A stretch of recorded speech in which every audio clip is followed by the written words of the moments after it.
President of France, Emmanuel Macron, and its US counterpart, Donald Trump, on Tuesday engaged in a tough talk over the recognition of Palestine's state and the Israeli war in Gaza during the bilateral meeting both held on the sideline of the UN General Assembly in New York, where the French president insisted that Israel has already achieved more by killing the top militia leaders of Hamas, saying, "It doesn't work to dismantle the Hamas. This is not the right way to proceed," he said, while President Trump had reiterated and insisted that things will not work the way the French president had suggested, that the October 7, 2023 hostages still in the custody of Hamas cannot be honored with such suggestions.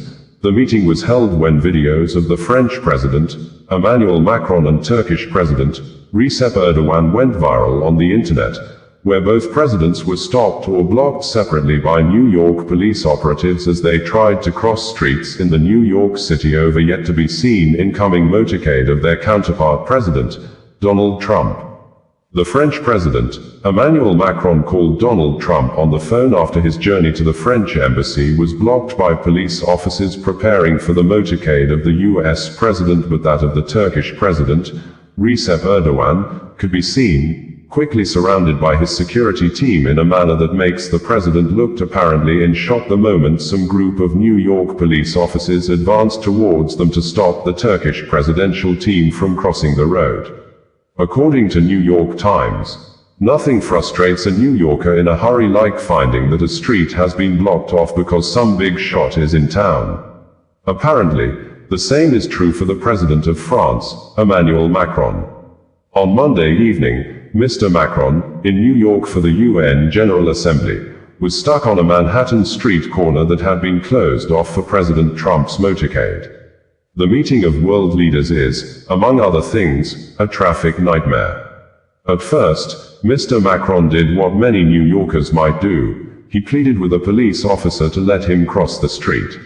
"I have 10 people with me," Mr. Macron told the officer, according to video that shows the French president making his case on the street corner. "I go to the French embassy." But the officer politely held his ground and would not let Mr. Macron cross the street. "I'm sorry, President, I'm really sorry," he told Mr. Macron. "It's just that everything's been frozen right now. There's a motorcade coming right now. I'm sorry." Mr. Macron, who has engaged in diplomacy to try to end the wars in Ukraine and Gaza, tried again.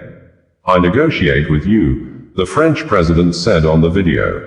When that didn't work, Mr. Macron did what average New Yorkers cannot do. He pulled out his phone and called the President of the United States. "How are you?" he asked Mr. Trump, cell phone pressed to his ear. "Guess what? I am waiting the street because everything is frozen for you." It was not clear from the video what Mr. Trump said, but Mr. Macron chuckled and told the American president that he was hoping to have a discussion with him and Qatari officials about the situation in Gaza. The White House did not immediately respond to a request for comment on Tuesday. The French president's office confirmed that while leaving the United Nations on Monday evening, Mr. Macron was caught in a freeze when the streets were blocked to allow the American president's motorcade to pass. Mr. Macron's office confirmed that Mr. Macron used the opportunity to call Mr. Trump and said the two had a very warm and amicable discussion about international issues. Mr. Macron was eventually allowed to cross the street. Video from Brut, a French news outlet, showed him walking past food carts and posing for photos with people, including a man who planted a kiss on his forehead.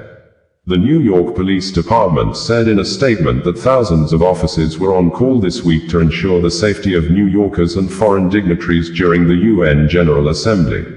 "Merci to President Macron for recognizing the dedication and tireless efforts of our officers who safeguard this annual event," the department said. During the bilateral meeting, President Macron asked President Donald Trump that, since over 2 years the Israel war in Gaza began, what has been achieved.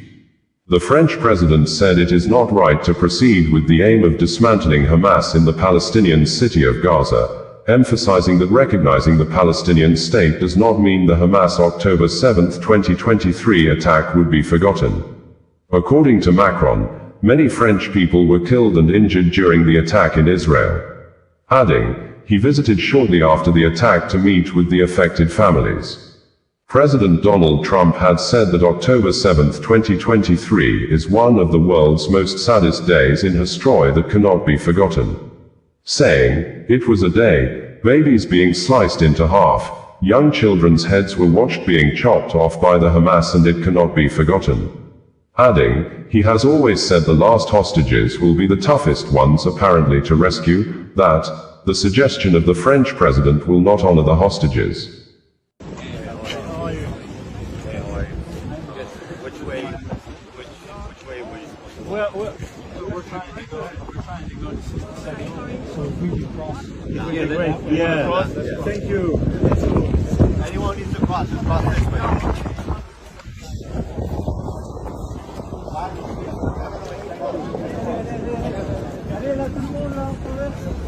Thank you. How are you?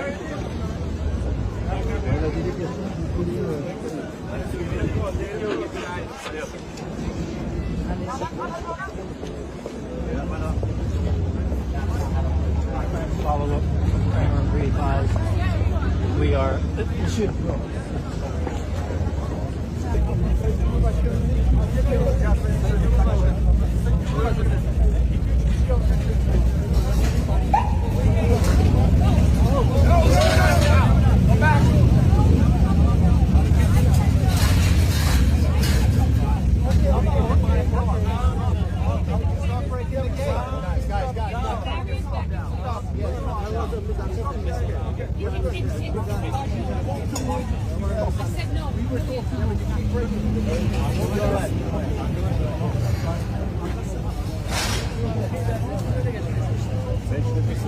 I was always saying the last hostages are going to be the toughest ones, but you can't honor them by doing anything like you suggest. All you can do is say, we want our hostages back, and we want the war to end. We're going to want it to end. Nobody forgets the 7th of October. I went there a few days after, taking families in my hands, and we experienced all together these horrific attacks. And by the way, we lost a lot of French people in these terrorist attacks. But after almost 2 years of war, what is the result? Once again, they killed the top leaders of Hamas. It works. This is a great achievement. But at the same time, you have as many Hamas fighters as you had the first day. So it doesn't work to dismantle the Hamas. This is not the right way to proceed. Osazuwa Radio, bringing you the news in a more digital way.